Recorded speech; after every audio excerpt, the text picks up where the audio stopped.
आता आपण action plus या स्टिकरचा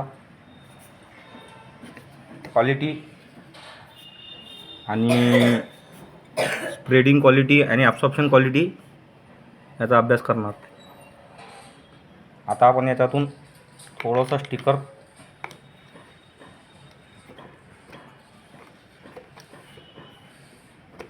याला बुडवलेलं आहे. ते याला टच केल्याबरोबर याचा स्प्रेडिंग क्वालिटी कशी आहे आणि ॲब्सॉर्प्शन क्वालिटी कशी आहे हे आपल्याला समजून येईल.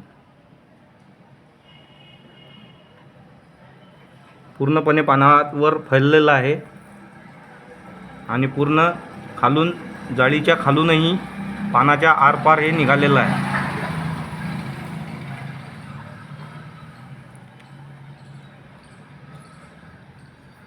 हे सिलिकॉन बेस स्टिकर